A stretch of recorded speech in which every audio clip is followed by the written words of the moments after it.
Praise the lord. మన రక్షకుడు పరిశుద్ధుడు యేసుక్రీస్తు వారి మహిమ కలిగిన నామమున ఈ రోజున దేవుని వాక్య ధ్యానమునకు ప్రతి ఒక్కరికి మన ప్రభు పేరట ప్రైజ్ ద లార్డ్. జీవము కలిగినటువంటి పరిశుద్ధ దేవుణ్ణి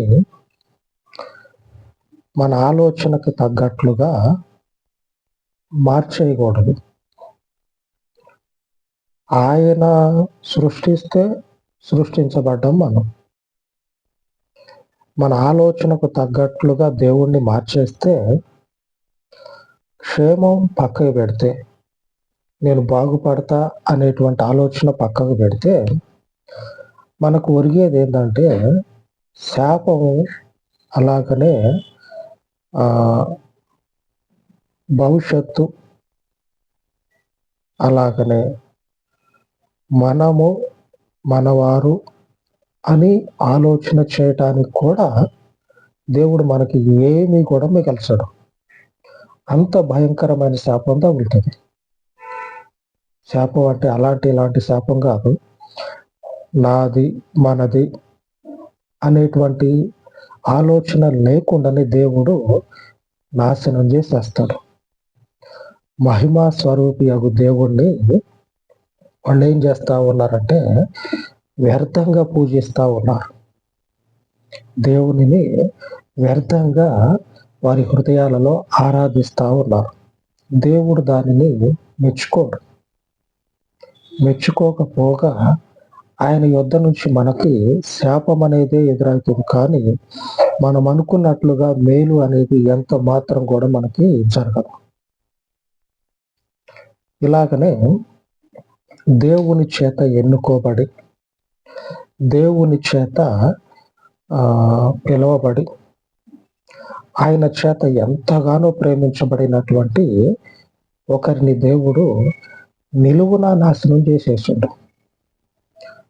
ఆయన యొక్క కృప అనేది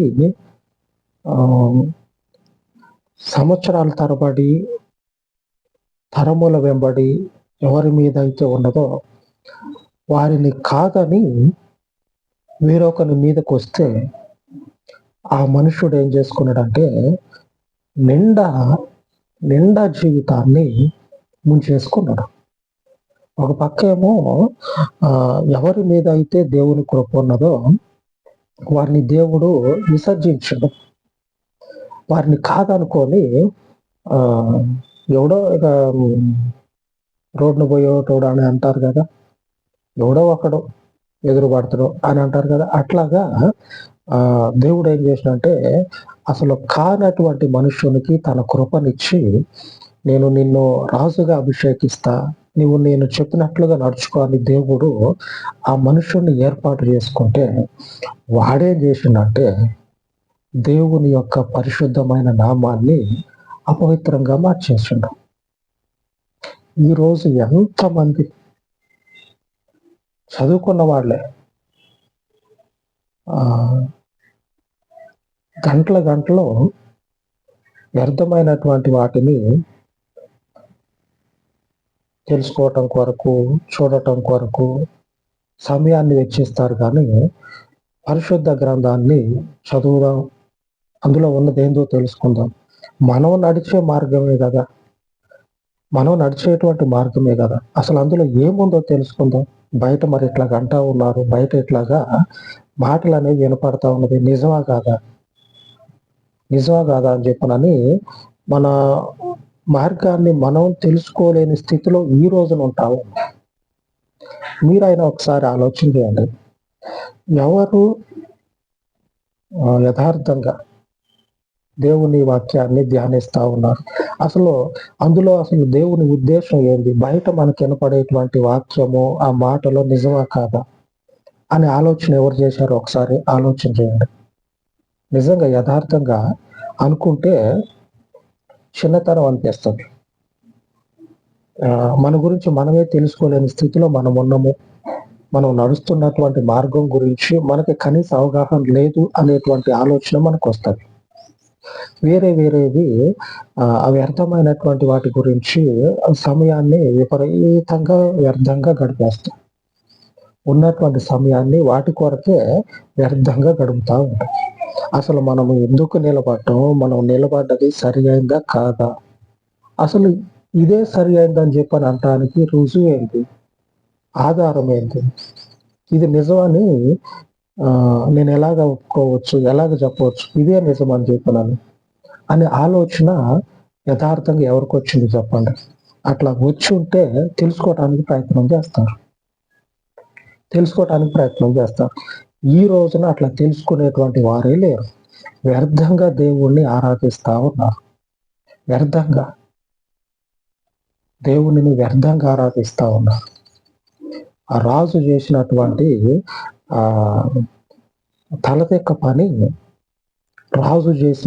తలతెక్క పని ఆ మనుషుని యొక్క కుటుంబము, ఆ మనుషుని యొక్క తరములకి దేవుని శాపం తగిలింది. వ్యర్థంగా పూజించటం వల్ల, ఆయనను వ్యర్థంగా అనుసరించటం వల్ల. మొదటి రాజుల గ్రంథము 12వ అధ్యాయము 26వ వచనం. ఈ జనులు యెరూషలేమునందున్న యెహోవా మందిరమందు బలులు అర్పించుటకు ఎక్కిపోవచ్చుండని ఎడల ఈ జనుల హృదయము యూదా రాజైన రెహబాము అను తమ యజమానుని తట్టు తిరుగును. అప్పుడు వారు నన్ను చంపి యూదా రాజైన రెహబామునొద్ద మరలా రాజ్యము మరలా దావీదు సంతతి వారి దగును అని సొంతంగా ఆలోచన చేస్తా ఉన్నారు. ఏం చేద్దాం ఇది అని భయం. నేనేం చేస్తాను తెలుసా? నేనేం చేద్దామని కాదు, ఆయన నాకు ఇచ్చిందేంటి? ఆయన నాకు అప్పచెప్పినటువంటి పని ఏంటి? నేనేం చేయాలా అని ఆయనకు ప్రార్థన చేస్తా ఉన్నా. రాత్రి చేశా, నిన్న మొన్న చేస్తూనే ఉన్నా. ఎందుకంటే ఆయన కోరుకుంటున్నది ఏదో దానిని మనం చేయాలి. నేను కోరుకున్నట్లుగా నేను రాజ్యాన్ని స్థాపించుకుంటే అందున పరిశుద్ధమైనటువంటి మార్గమునందు నాకు ఇష్టం వచ్చినట్లుగా దేవుణ్ణి ఆరాధిస్తే మొత్తపడతాం. అంటే నిలువున జీవితం అనేది పెళ్లగించబడుతుంది. చెట్లని వేరులతో సహా లేపేటువంటి మిషన్లు వస్తా ఉన్నాయి. చెట్లని వేరుతో సహా లేపుతా ఇంకో దగ్గర తీసుకుపోయి నాటుతా ఉన్నారు. అట్లాగా వేరుతో సహా మనుష్యుడిని దేవుడు పెళ్లగించేస్తాడు. నాటడం కొరకు కాదు, నశింపజేయటం కొరకు వేరుతో సహా మనుష్యుడిని దేవుడు పెళ్లగించేస్తాడు. అంతటి శాపం తగులుతుంది ఆయనను వ్యర్థంగా ఆరాధిస్తే. ఆ రాజు ఏమని ఆలోచన చేస్తా ఉన్నాడంటే, వీళ్ళు ఆ యెరూషలేం పట్టణానికి పోతే దేవుడు కోరుకున్నటువంటి పరిశుద్ధ ఆలయం, ఆయన ఆలయానికి పోయి మొక్కుబడులు చెల్లించుకోవటం, దేవాలయానికి పోయి దేవుని దగ్గర వారికి ఉన్నటువంటి సమస్యలు చెప్పుకోవటం, ఇట్లాగా వీళ్ళు పాట పాడారంటే వీళ్ళు చిన్నగా అటే బాట పడతారు, అటే పోతారు. తిరిగి మరలా పాత యజమానుడు ఆ రెహబాము, దావీదు వాళ్ళ యజమానుని తట్టు, వాళ్ళ రాజు వైపు తిరిగి మరలా అటే పోతారేమో అని ఆలోచన చేస్తా ఉండ. వీళ్ళని ఎట్లయినా సరే అటు పోనీయొద్దు, ఇక్కడనే ఉంచాలని చెప్పనని తీవ్రంగా మదనపడి 2 దూడలను తయారు చేసి ఆ ఊర్లోనే పెడతాడు. 2 దూడలను తయారు చేసి బేతేలులో దాను అనేటువంటి ఊర్లో ఆ 2 ప్రాంతాల్లో 2 దూడలను పెట్టి, ఇక మీ ఇష్టం, మీరు ఇక మొక్కుబడులు చెల్లించుకుంటారో, ఇక మొత్తం ఎట్లాగ ప్రార్థన చేసుకుంటారో, ఇదే మీ దేవుడు, ఏమైనా చేసుకోండి, ఆడకు మాత్రం పోవద్దు. పోయినారనుకోండి, ఈ చిన్నగా అటు బాట పడితే పోయినోడు అటే పోయి అక్కడనే ఉండి ఆయన్నే రాజుగా భావించి అక్కడే చేరతారేమో, వాళ్ళ పంచనే చేరి ఇక్కడికి రారేమో, నా రాజ్యం మరలా అటు పోతుందేమో అనేటువంటి భయానికి లోనయ్యి, ఆ భయం అనేది మనుషుల్ని భయపడిపోయి 2 దూడల్ని దేవునిగా మార్చేసిండు. దేవుడు ఆత్మ, మన దేవుడు జీవము కలిగినటువంటి పరిశుద్ధమైనటువంటి ఆత్మ. ఆ ఆత్మని మనము హృదయపూర్వకముగా నువ్వు ఎక్కడున్నా సరే ఆరాధించాల. అది దేవుణ్ణైనా సరే, నీవు ఒక ప్రతిమగా, ఒక రూపంగా మార్చి పూజించొద్దు. అది ఏదైనా సరే. ఒక ప్రతిమ అంటే ఒక ప్రతిమనే కాదు. అది ఏ రూపకంగా చేసుకున్నా సరే, ఏ రూపంగా చేసుకున్నా సరే, దానికి క్రీస్తు అనే పేరు పెట్టవద్దు. తండ్రి అయినటువంటి దేవుని పేరు పెట్టవద్దు. క్రీస్తు యొక్క అడుగు జాడలను బట్టి ఆత్మతో ఆయనను మనము పూజించాల, ఆరాధించాల. అది ఆయన కోరుకునేది. మీకు ఇష్టమైన దాన్ని ఒకటి తయారు చేసుకోండి. దానికి కింద పేరు పెట్టండి. రక్షకుడు, క్రీస్తు అని పేరు పెట్టండి. అది మీ నాశనానికి కారణమవుతుంది. మనుష్యుని నాశనానికి కారణం ఏంటంటే, ప్రతిమ రూపకంగా దేవుణ్ణి, ప్రతిమ అంటే ప్రతిమ కాదు, మరి ఏదైనా సరే, దేవునిని ఆత్మతో కాకుండా మరొక రకంగా ఏర్పాటు చేసుకొని వెంబడిస్తే ఇదే నన్ను కాపాడేది అని ఆ మనుషులకి శాపం అనేది వస్తుంది, కానీ మరొకటి రాదు. ఆమేన్. దేవుని పరిశుద్ధ నామానికి మహిమ కలుగును గాక.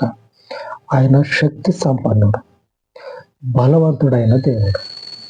ఆ బలమైనటువంటి దేవునికి మనం ఏం చేయాలంటే ఆత్మతోటి స్తుతి చెల్లించాలి, ఆత్మతోటి ఆయనను ఆరాధించాలి.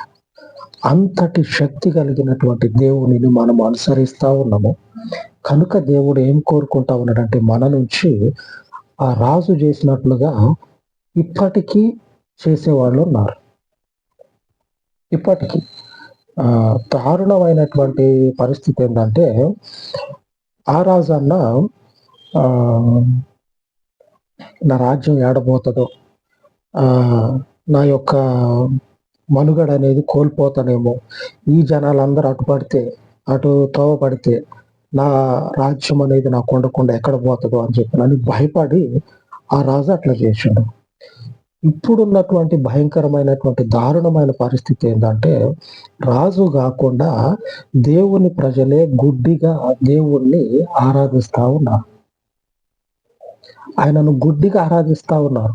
ఎందుకంటే లేఖనాల్లో ఆయన యొక్క ఉద్దేశాన్ని తెలుసుకోకుండా ఉన్నారు. ఇప్పటికీ కూడా అసలు ఆయనను ఎలాగ మనం పూజించాలి, ఎలాగ మనం ఆయనను వెంబడించాలి అనేటువంటి కనీస జ్ఞానం అనేది లేకుండా దేవుని ప్రజలు దారుణమైన స్థితిలో ఉండి వాళ్ళు అట్లాగ నడుచుకుంటే ఇదే దేవుని మార్గం అని అట్లాగ నడుచుకుంటా ఉన్నారు. అందుకే ఆత్మతోటి, సత్యముతోటి మన ప్రభువుని మనం వెంబడిద్దాం. ఆయన మనకి మార్గం చూపిస్తాడు. చెవులో పెన్ను పెట్టుకొని పోయి ఇక్కడ రాసుకొని వచ్చి నేను మీకు చెప్తా ఉన్నా, రాసుకోండి, ఇట్లాగనే దేవుని వెంబడించండి అని చెప్పట్లే. ఆయన ఇచ్చినటువంటి జ్ఞానముతోటి సత్యాన్ని ప్రకటించడానికి బలపడతా ఉన్నా. ఆమె ఆయన వెంబడి ఆయనను నేను వెంబడిస్తూ ఉన్నా. నాతో పాటుగా మీరు కూడా ఆయనను వెంబడించండి. ఎందుకంటే ఎవరి దగ్గర నేర్చుకోవట్లే. ఆయన పిలిచిండు, పనిచేయరా అని చెప్పనని పిలిచిండు. సరేనయ్యా అని చెప్పనని వచ్చినావు. నీవే నాకు చెప్పు, నీవు ఇచ్చినటువంటి తెలివి, నీవు ఇచ్చినటువంటి జ్ఞానంతో నాకు తెలిసిందే నేను నీ ప్రజలకు చెప్తా అని ఆయన ఇచ్చినటువంటి సత్యవాక్యాన్ని ప్రకటిస్తా ఉన్నా. ఈ సత్యవాక్యాన్ని ఆయన కోరుకున్నది, దీనినే ఆయన కావాలనుకుంటా ఉంది. సత్యవంతుడైనటువంటి దేవుణ్ణి ఆత్మతోటి వెంబడించాలి.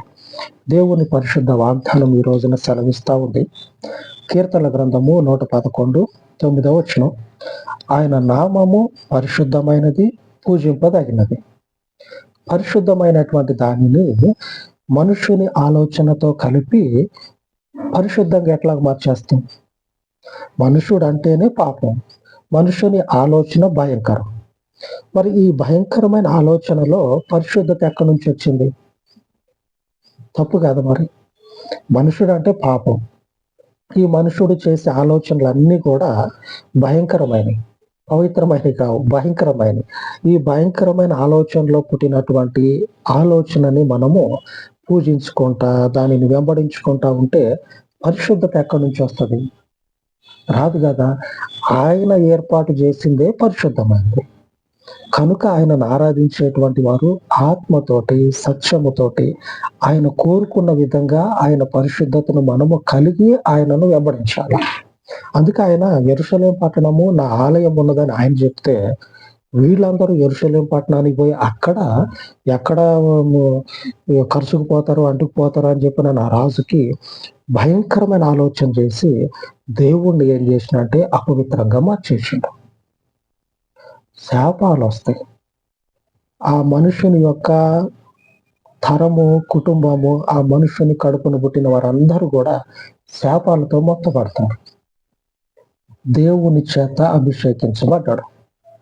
చిత్రంగా లేదు? దేవుడు ఎవరినైతే నాటిండో వారిని పెళ్లగించిండు. ఎలాగంటే వేరుతో సహా. మొదలకి ఆ మొద్దు దాకా నరిగితే మరలా చిగురు వస్తదిలే అనుకోవచ్చు. కానీ వేళ్లతో సహా దేవుడు పెళ్లగించేసిండు. ఎంత భయంకరమైన స్థితి చూడండి. దేవుడు నాటిండు, నాటిన దేవుడు వేరుతో సహా పీకేసిండు. ఆ స్థితి ఎదురుపడకుండా ఆయన నామాన్ని పరిశుద్ధంగా పూజిద్దాం, వెంబడిద్దాం. ఇకనైనా ఆయన యొక్క ఆలోచన ఏందో గ్రహించుకోనండి పరిశుద్ధ గ్రంథంలో నుంచి. అలాగ ప్రార్థించుకుందాం. మహోన్నతుడా, కృప కలిగిన తండ్రి, మీ పాదముల యొద్ద ప్రార్థిస్తూ ఉండగా, అయ్యా చెప్పబడినటువంటి వాక్యంను తండ్రి అనేకుల హృదయాలలో నాటి, నేడు పరిశుద్ధుడా, వ్యర్థముగా, అయోగ్యంగా, పవిత్రమైన నామమును ఎవరైతే కలిగి నిన్ను వెంబడిస్తూ ఉన్నారో అట్టి అయోగ్యతను, అట్టి వ్యర్థమైన స్థితిని ప్రతి ఒక్కరి హృదయాలలో నుంచి, వారి జీవితాలలో నుంచి తొలగించమని సత్యవాక్యంను తండ్రి వారి హృదయంలో నాటి, ఆకాశమందున్నటువంటి మీ పరిశుద్ధమైన నామమును పవిత్రంగా, నిష్కళంకముగా మీరు తండ్రి నిర్ణయించినట్లుగా అయ్యా ఇదిగో పూజించుటకు, ఘనముగా నీ నామమును ఆరాధించుటకు మాకు తండ్రి కావలసినటువంటి జ్ఞానమును అనుదినము అనుగ్రహించి, నీ సత్యవాక్యంను తండ్రి యథార్థమైనటువంటి మనస్సుతో గైకొనున్నట్లు, లోకపు మనుషుల ఆలోచన కాక, మనుషుల యొక్క ఆలోచన కాక, నీ శ్రేష్టమైనటువంటి పరలోకపు నామమును బట్టియే ఈ మనవులను ఆలకించి మాకు సహాయమును దయచేయమని మీ దయగలిగిన పాదముల యొద్ద ప్రార్థిస్తూ యేసుక్రీస్తు శక్తి కలిగిన నామమున ప్రార్థించి వేడుకొనిచున్నాను తండ్రి. మన పరిశుద్ధుడయ్యున్నటువంటి దేవుని కృప మనకు శాశ్వత కాలము తోడయ్యుండును కాక. ఆమేన్, ఆమేన్.